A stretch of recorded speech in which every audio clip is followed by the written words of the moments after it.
Should be recording now, anytime now.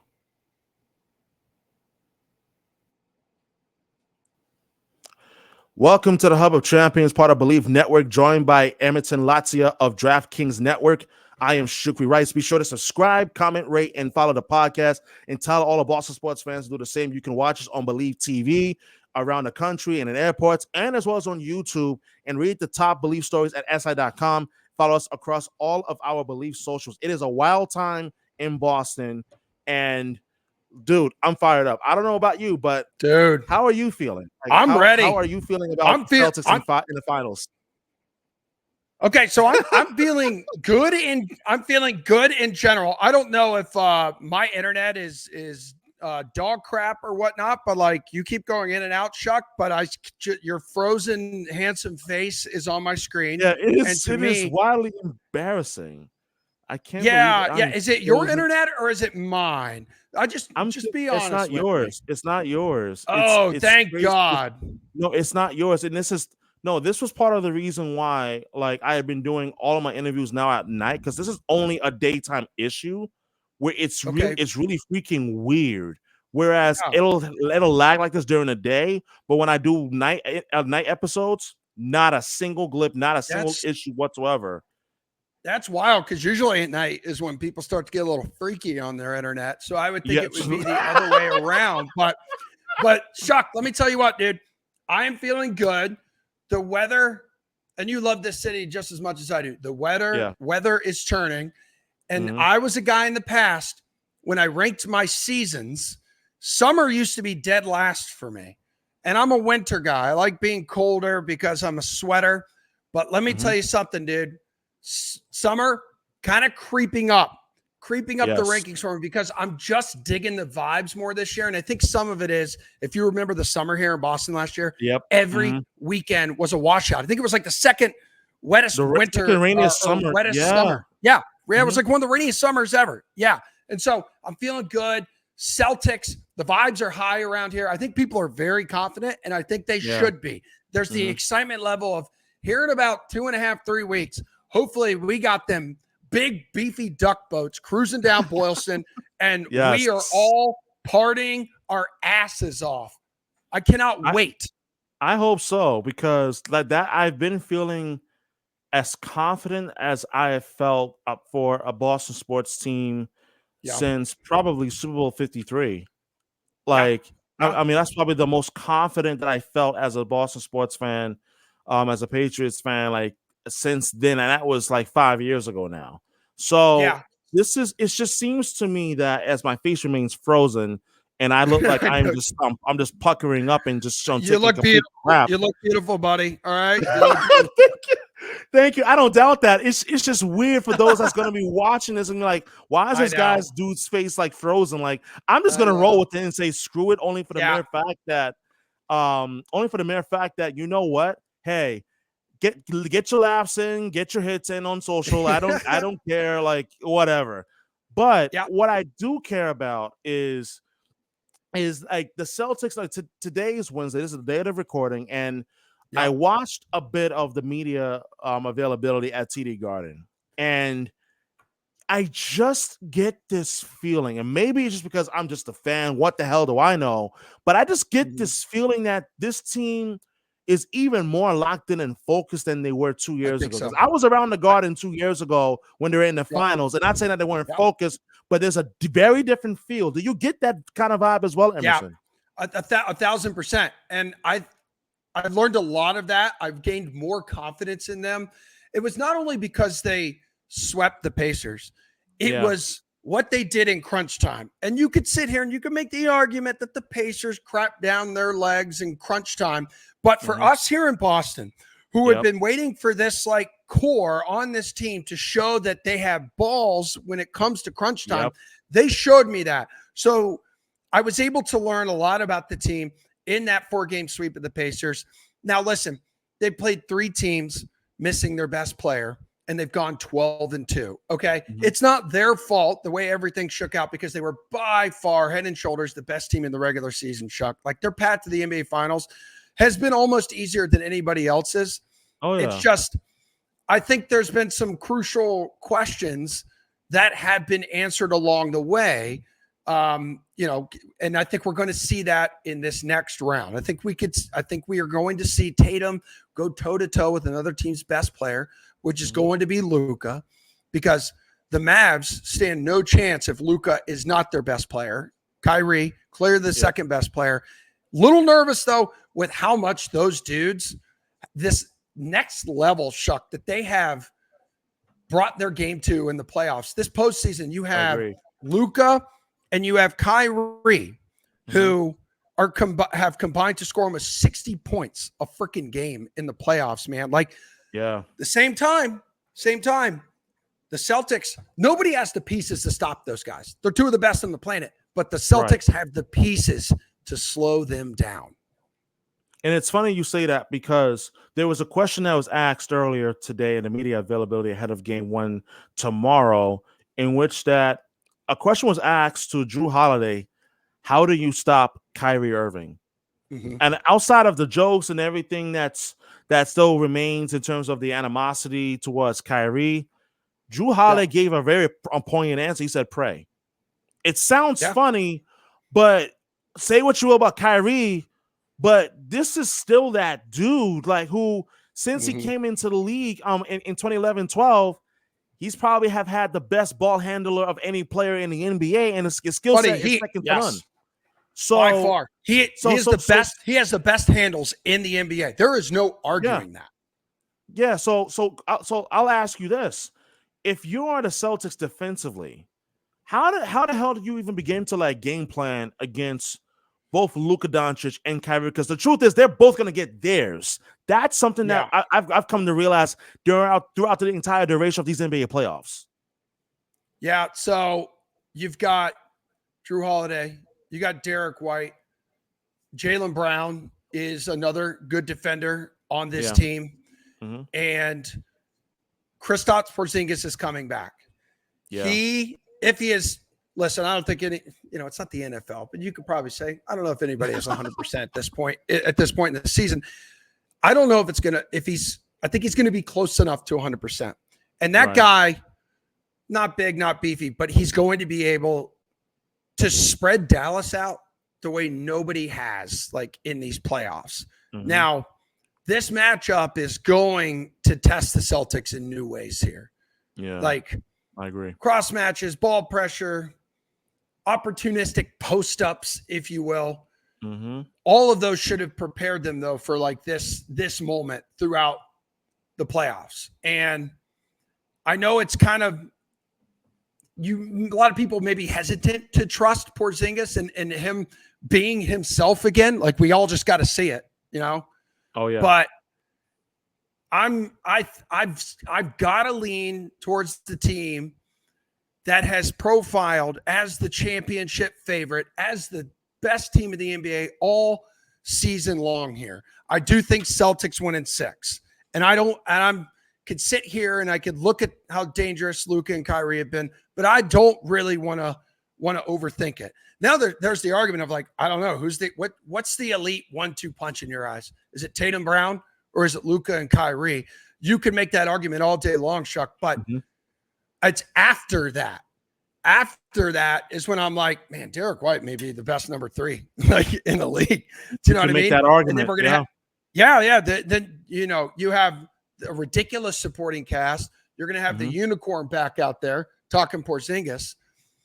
I've never been more confident in the Celtics than I am right now with home court advantage. I like Celtics in 6. I like Celtics in 6. And dude, I hope you can find a way to make your way into town next week, because even after games 1 and 2, you hear Boston, we're doing a big watch party outside TD Garden. We're shut down inside TD Garden. Yeah, for $18. Like, dude, I want to in every fiber of my being, but circumstances it's really down to just traveling. I'm just not able to, at least as of now. I mean, who knows? Like, we missed you because we know you had the epic soundbite on WBZ, the station my wife works for. We talk about it every time we're together, and it's like the team has incorporated that. And you're always in all the Bruins videos too. But this is a matchup of star power. The 2 stars on Dallas's side, Mm-hmm. And then there's still star power on Boston side, but the depth. Okay. And I agree. That's it for me. Like that, and that's where the the test is going to come for the Dallas Mavericks, because after you look at the offensive input of both Luka Doncic and Kyrie Irving, after those two, the drop off is steep. You're not going to sit here and tell me that what Derek Lively puts together, or what PJ Washington produces, or what Dante Exum produces, or anything like that, comes remotely anything close to what you're gonna get from what you get on the bench, from players like Peyton Pritchard, who's ready for this moment, from Luke Cornett, who's ready for this moment, from Sam Hauser, who's ready for this moment, and don't forget Xavier Tillman as well, who can be a big contributing piece and factor for this team as well. So I look at the Mavericks and I say, yeah, it's Luka and Kyrie. Then okay, yeah, who are you? Who else is going to stop this Celtics team? And what makes this team even more dangerous in terms of the Celtics is the return of Kristaps Porzingis, because we have seen when he's healthy this season how he makes this Celtics offense even more lethal in terms of his ability to obviously shoot from the 3-point line, but really what he does on the interior as well. And I think that the Mavericks are going to have the hands full in terms of trying to slow down and contain Kristaps Porzingis outside of how healthy he is. Yeah. I think if you have him anywhere around 80%, it is good enough, because he's not like your typical 7-footer. He does spread the floor. He does bang it home from downtown. And I like, what are your thoughts here on Kyrie kind of coming back like this year? And you've heard it in his press conference and talking to the media throughout the season. He's and I don't know if he's putting up a front. Like, I think we've seen a different side of him this year than we have in seasons past, especially after like his time in Boston, where this year, Chuck, no drama in the locker room, no drama outside of the arena. He's just playing badass basketball. And we've already mentioned he's the best ball handler. He's got the best handles in the NBA. He's so fun to watch play basketball. And I know that may not sit well with Celtics fans. And I know a lot of Celtics fans out there still hate his guts. But, like, he's done nothing to annoy me outside, like off the court, like this year. You know, he knows there are certain ways to push buttons, especially with this fan base. And we've seen him do it in recent visits to the Garden, Chuck. He'll, you know, the double birds behind the head, the crying eyes, you know. Stop it on Lucky. Stop it on Lucky. By the way, since he left Boston, it's a stat that's been thrown around left and right all week long. He's 0-10 against the Celtics. 0-11. Yeah, 0-11. And so, and in terms of just sports betting, just because I am part of DraftKings, Boston has covered the spread in its last 4 games against Dallas, and that includes, Chuck, a 138-110 win in March. And that's notable because if you remember at the trade deadline, the Mavs remade and kind of rebuilt much of their rotation. So this is a different Mavs team that I think the Celtics have. I think the Celtics, it's a different Mavs team the Celtics have beaten, I think, 4 times in a row now. So it'll be a challenge. I don't think it's going to be a sweep. I think the Mavs typically, especially over the past decade, you tend to see the away team steal one of the first 2 road games. So I do think that maybe this thing goes to Dallas 1-1. I hope I'm wrong. Hell, Celtics sweep them. Prove me wrong, but I'm still sticking with Celtics in 6. I'm with you, and I'm not agreeing to simply agree. I was actually talking about. Well, this you're smart. You're smart, and you know I'm smart, and smart guys are going to agree with each other. Like it happens. Listen, it happens. I appreciate that, but no. I spoke with Christian Arcand and Justin Turbin, or both of WEI, about this, and the thing that I kept coming back to was I don't think this is going to be a quick sweep for a gamer.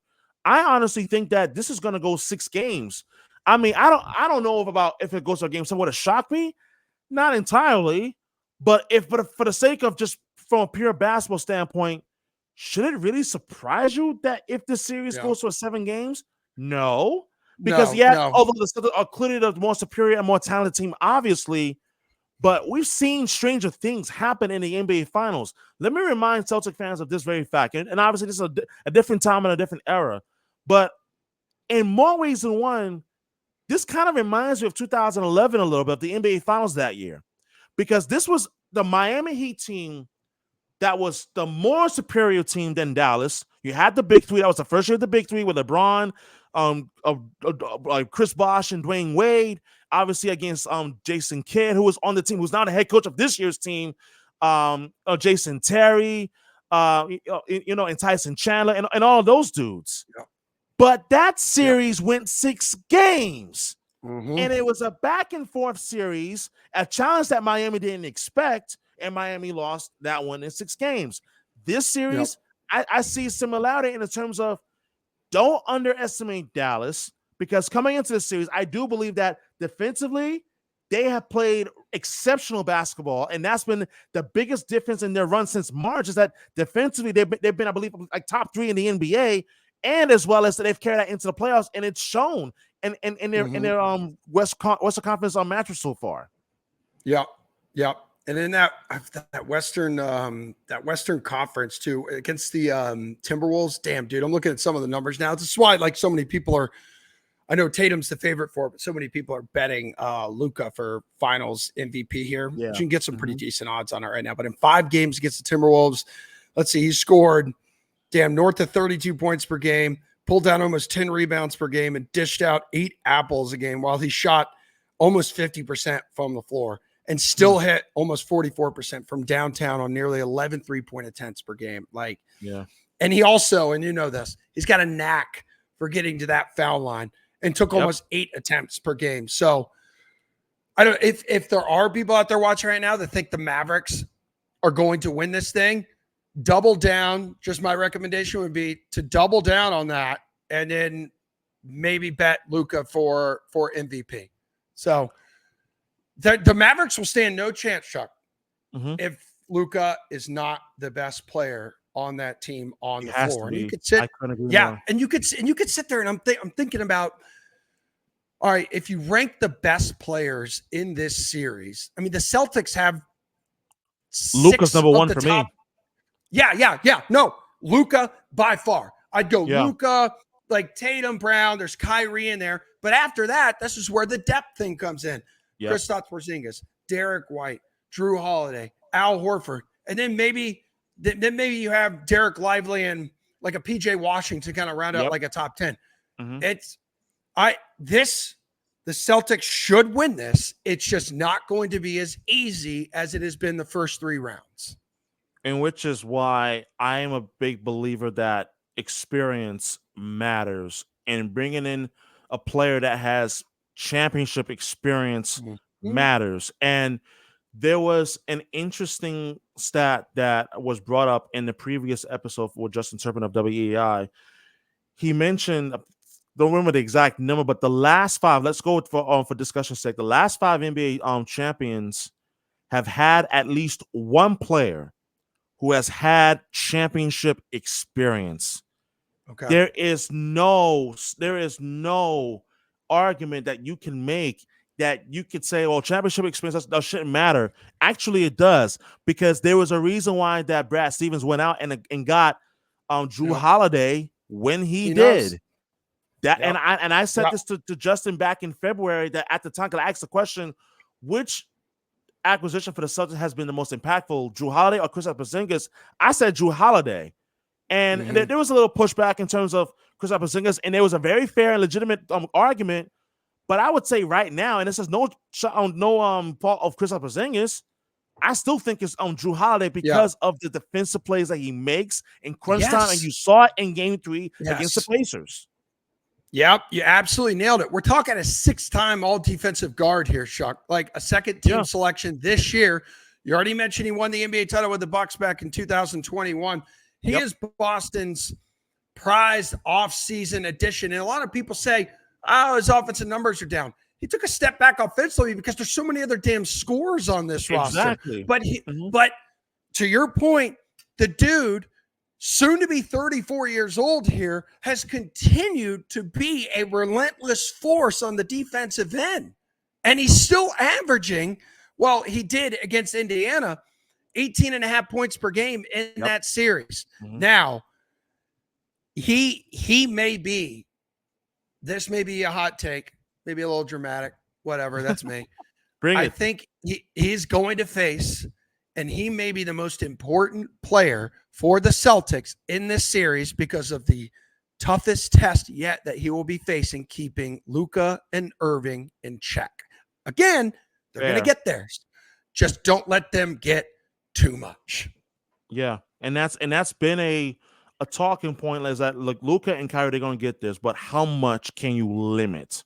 And and I think that's a very fair point, because this is no disrespect to Tatum and Brown defensively, because they both have pulled their weight defensively this year, and it's been tremendous to see. But the truth is, they're not on the same level as Jrue Holiday defensively. They're not. Let's just be 100% real with ourselves, which is why I think that I think back to what we were just talking about just several minutes ago in terms of ranking the most important and most talented players in this series in the NBA Finals. Luka Doncic should be your undisputed number one, and it shouldn't anger Celtic fans to even admit that no, it's Luka and then everybody else, respectfully, Tatum and Brown. So the question becomes, how do you begin to at least somewhat limit the damage that Luka is going to have? Because he will inflict damage. It's basically like playing Super Mario. You're gonna get damage at some point, and that's what you get with Luka. He's pretty much like the Super Mario, where he's gonna get his rings, but he's also gonna take his hits as well. We'll see how that rolls. For sure, dude. Like, the one thing that does, another thing that makes me a little nervous about the Mavs is they are battle tested here, and they're hardened a little bit. So and they even wrapped up that Wolves series in 5 games that earned them a little extra rest too, and they just seem to right now have an answer for almost everything that the league's and best and most physical defenses like throw at them here. So the Celtics need to take the grit that they've shown the first 3 series, even though, again, you can argue they didn't have their best player, the teams that they've beaten in the first 3 rounds, but like, keep that killer mentality. You are so close again. And Tatum and Brown, people have been crapping on you guys that you can't get the job done. Media reports that they're not getting along. You could shut everybody the hell up by winning 4 more games this season. And I want to get absolutely hammered on Boylston and witness my first Celtics parade. I've been here. Meg and I have been here now in Boston for almost 10 years. I've seen a Red Sox parade, and I've seen 2 Patriots parades. And I thought for damn sure I would have seen a Bruins one against the Blues. But I'm not going to open that up. You're a big Bruins guy. But hot damn, man. It's time. It's time, Tatum. This is your time, Jaylen Brown. This is your time, Kristaps Porzingis, Derek White, Jrue Holiday, Al Horford. Come on, boys. This city will never love you more and support you more than this very moment. Put a smile on our faces. We will love you forever here. You will put banner 18 up in the rafters, something you have been so close as a group already to achieving. This is it, boys. This team is beatable. It's not going to be easy, but winning an NBA championship is not easy. Okay? Get the job done, guys, and let's hoist that freaking trophy and banner 18 and get your asses on a duck boat. Beautiful last summer here. Let's go. Shuck, you and I are going to be out there funneling beers, ripping our shirts off. Nips out. Nips out for banner 18. Nips out, and whatever other shenanigans can come up in Back Bay, I'm all for it. But it's been 5 years since Boston has seen a championship. I was actually talking about this the other day with someone. This is the longest drought since 2008 to 2011 when the Celtics last won a title and when the Bruins finally broke through in 2011. But looking at the Celtics odds, according to DraftKings, they're favorites, no shocker, but at minus 210. Yeah. Like how do you even come up with like what the at minus 210? Like how do you even come up with that, and what factors into that? Yeah, I mean those are our odds makers in Vegas on the trading floor, guys who have been in the business forever. That's so far above my pay grade, but what the odds suggest, and they're pretty fair odds. I'm not going to lie, Chuck, because it's as simple as you look at the damage that Boston has done during the regular season, and a historic 3-point shooting year for them as well. On top of that, and just the way they've dominated in the regular season. And also in the playoffs, like they're favored for an absolute reason, and we'll see how, even if they win game one and it's a little tighter. Like if you are someone out there right now who believes the Mavericks have a legit shot at this and are going to be an absolute headache for the Celtics, maybe you may want to jump on the number now then for the Mavs if at plus 175. I don't know if it'll get a whole lot better than that, unless the Celtics go out and absolutely bury them in the first few games here. But yeah, they're favored all across the board. I'm looking at like some other markets, like exact outcome or here, exact games. This is one that we've talked about a lot. 7 games is the favorite, plus 220. 6 games, a little far behind that, plus 230. 5 games, plus 255. And then 4 games, sweep, which is really unlikely in my opinion, and I think yours as well, plus 450 here. So I'd probably put some money on that. And I would also, if you believe the Celtics can win in 6, I would also bet over 2.5 road wins. And I was talking about this with Rich this morning on his show. And you could get over 2.5 road wins at plus 135 odds on DK. And there's some stats that back that up here, Chuck. So up until 2014, this has happened only, I'm looking at my notes, 39% of the time. Then the NBA, it's when the NBA switched to that 2-2-1-1-1 format for the finals. Correct. It's happened in 7 of the last 10 years. So in a close series, as I mentioned earlier on the pod, the road team usually takes one of those first 2 games. And then you find it often tied up at 2 apiece heading back home. So you think the Celtics win game 5, take a 3-2 series lead, and then they close it out game 6, which then you're over 2.5 road wins hits. And I know people don't want to see them win the championship on the road, but we're talking I'm just trying to help you make some money here, people. So I probably wouldn't bet the number if it was lower than plus 120, but this is a fun little sprinkle. I'm saying like some pizza money. So, don't put an ass ton of units on it or anything like that. But there's a ton of NBA Finals options on DraftKings Sportsbook right now. And we're talking about it every day. We'll talk about it on our weekend shows this weekend. So stay dialed to DraftKings, and we're going to have you guys covered. We're going to have the most options for you. It's the best mobile sportsbook. It's the best sportsbook in general for a reason. And keep coming back, baby. Keep coming back, cooking, and make some money. Take our money. Take our money, please. And with that also, I also want to add to watch Emerson on DraftKings Network throughout the duration of the NBA Finals for the latest betting odds, and as well as player props and so forth. Because I think the player props are most interesting because it's always fun. It's always fun to bet which player is going to score this amount of points based on a number of factors and so forth. So pay attention to those as well. And lastly, when you ultimately look at this series as to how we think this is going to ultimately shake out, one of the most difficult things to predict, in my opinion, is how will a team that's been favored will fare on the road.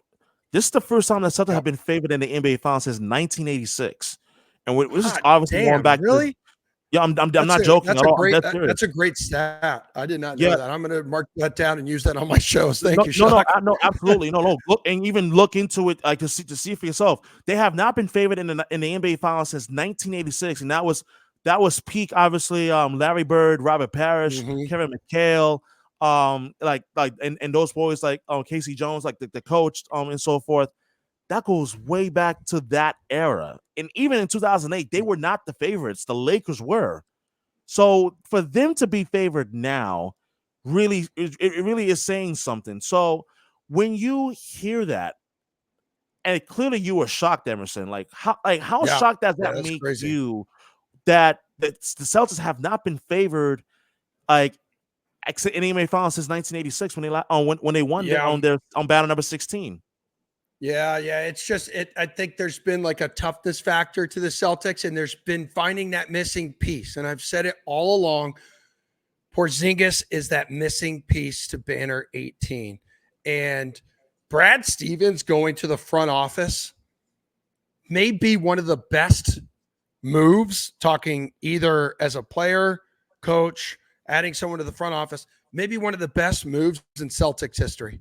And I don't think that's an exaggeration because of just what he has done. His brain clearly works a hell of a lot differently than Danny Ainge, who just was trying to fleece people after the trades back in 2007, 2008 that helped him get that last banner.